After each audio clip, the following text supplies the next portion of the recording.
সুন্দর মেয়ে দেখলে কাছে যাওয়া ভয় পেতাম। ভয় পেতেন? পকেটে 500 টাকা, আচ্ছা। পুরো মাস চলতে হবে। হ্যাঁ। কিছুদিন পর এক বন্ধুকে জানিস ওর বাপের ইনকাম কত। বিশ্ববিদ্যালয়ে দুইটা জিনিস, একটা হচ্ছে ক্লাস করেই পিছন থেকে ভাইগে যেতাম সিনেমা দেখতে কি? সিনেমা দেখতে, মাঝে মাঝে এফডিসি গেটে দাঁড়াতাম। আচ্ছা। আর এফডিসির গেটে দাঁড়িয়ে প্রথম কাকে দেখেছিলেন তারকা হিসেবে? মান্না ভাইকে। মান্না সাহেবকে দেখেছিলেন। লাল একটা গাড়ি, হ্যাঁ, লাল একটা আপনার মতো, আপনার যে আমার গাড়ি ছিল, একই গাড়ি। ওই কালো কালো কালো কালো কালো, তখন মান্না ভাই কাবার নাই, হ্যাঁ। আচ্ছা, বের হচ্ছে আচ্ছা, কনভার্টিবল তখন বের হচ্ছে মান্না ভাই একটা হোয়াইট শার্টের মতো পরে সমস্ত। তখন তো এফডিসির গেট মানে প্রতিদিন হাজার হাজার মানুষ দাঁড়িয়ে থাকা, মানে আমাদের ঐতিহ্যটা কিভাবে হারিয়ে গিয়েছে। এখন এফডিসি গেটে কোনো লোক থাকে না, তো সেখানে হাজার হাজার মানুষ এফডিসি গেটে দাঁড়ায় থাকে। তো সেখান থেকে মান্না ভাই বের হয়ে যাচ্ছিল, কেমন একটা ফিল লাগছিল। হয়তো দাঁড়িয়ে থাকতাম, আর ইউনিভার্সিটি আরেকটা জিনিস দেখতাম, সুন্দর মেয়ে দেখলে কাছে যাওয়া ভয় পেতাম। ভয় পেতেন? পকেটে 500 টাকা, আচ্ছা, পুরো মাস চলতে হবে। হ্যাঁ। তো যেভাবে গাড়ি থেকে নামছে, ওকে যদি একদিন খাওয়াতে যাই কি হবে, মাস শেষ হয়ে যাবে। মাস শেষ হয়ে যাবে। দূর থেকে দেখতাম। আইবি এর ক্যান্টিন ছিল, ওখানে শুধু দুপুরে খিচুড়ি খেতে যেতাম, সুন্দর সুন্দর মেয়ে আসে দেখার জন্য। আচ্ছা।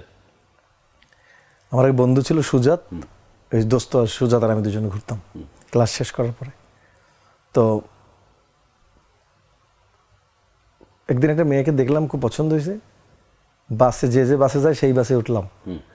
আমাদের তো ইউনিভার্সিটি লেভেলে বাস ছিল, যে উনি আর এক লাইনে সেটা বাসে উঠছে। কিছুদিন পর এক বন্ধুকে জানিস ওর বাপের ইনকাম কত, আর আমি তো তখন মফস্বল থেকে আসছি, বিশাল দুর্বল ছেলে, তো আমি ওই এলাকাতেই গেলাম না। তো এই জিনিসগুলো খুব আনন্দও পেয়েছি, কষ্টও লেগেছে। আর মাঠের মধ্যে বসে থাকতে গিয়ে বসতে পারতেছি না, বসতে পারলে ভালো লাগতো, দূর থেকে তাকিয়ে দেখা।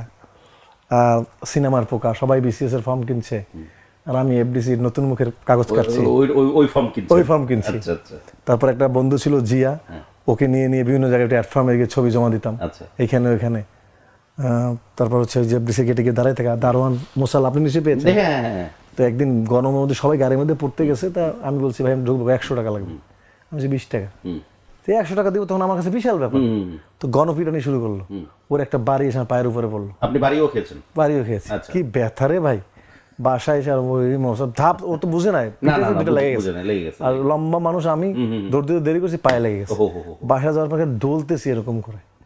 সেই জায়েদ খান যিনি কিনা ওই এফডিসির দারোয়ানের লাঠির বাড়ি খেয়েছেন, সেই জায়েদ খান সাহেবই এখন এফডিসিতে ঢুকতে গেলে দারোয়ান থেকে শুরু করে সবাই তাকে সেলুট করে, সালাম দেয়, ভালোবাসে, জিজ্ঞেস করে কেমন আছেন ভাই। এই ট্রান্সফরমেশনটা কেমন লাগে? এটা খালি ওনার দিকে তাকাই থেকে আর বলি যে আল্লাহ তাআলার রহমত। এটা কি আপনি ভাবতে পেরেছিলেন যে এই জিনিসটা আপনি করবেন বা করে দেখাবেন? বা না, এটা আসলে ভেবে কিছু হয় না দেবাশিস দা, কোনো জিনিস বেশি প্ল্যান করতে গেলে মিস হয়ে যায়।